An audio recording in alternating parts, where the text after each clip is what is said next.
మన ప్రార్థన ఎలా ఉండాలంటే, నీ వచ్చే సమయానికి నేను ఏ స్థలంలో ఉన్నా సరే నన్ను జ్ఞాపకం చేసుకో నాయనా అని, ఈ దొంగలాగా ఈ సిలువ మీద రెండో దొంగ ఎలా అయితే ప్రభువుని వేడుకున్నాడో అలా మనం ప్రభువుని వేడుకోవాలి. నీ వచ్చే సమయానికి, నీ రాజ్యముతో నీ వచ్చే సమయానికి నేను భూమి మీదే ఉంటానో, లేకపోతే ఏ మృతుల లోకంలో ఉంటానో, పరదేశంలో ఉంటానో, ఇంకెక్కడ ఉంటానో, నా ఆత్మ ఎక్కడుంటుందో తెలియదు, కానీ ప్రభువా నేను ఏ స్థలంలో ఉన్నా సరే నీ రాజ్యంతో నువ్వు వచ్చినప్పుడు నన్ను జ్ఞాపకం చేసుకునే ప్రార్థన మనం కూడా చేయాలి.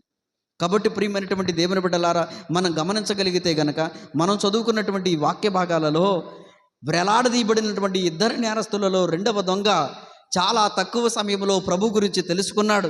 ఆయన నీతిమంతుడని, పరిశుద్ధుడని గ్రహించాడు. ప్రభుతో పాటు పరదేశుకు వెళ్ళాడంట. ఎంత గొప్ప సంగతో చూడండి. నేడు అన్నారంటే ఈరోజే నాతో పాటు, అంటే ప్రభుతో పాటు ఎక్కడ? పరదేశ్. హల్లెలూయా. ఇప్పుడు మనం గమనించగలిగితే పరదేశులో నుంచి ప్రభు పరలోకం వెళ్ళారు. పరదేశులో మరి కొంతమంది ఆత్మలు భద్రపరచబడి ఉన్నాయి. అవి నీతిమంతుల, పరిశుద్ధుల ఆత్మలు. వారందరూ కూడా తిరిగి ప్రభు యొక్క రెండవ రాకడలో ఆయనను ఎదుర్కొనటానికి మహాపునరుద్ధానముతో ఎత్తబడతారు. హల్లెలూయా.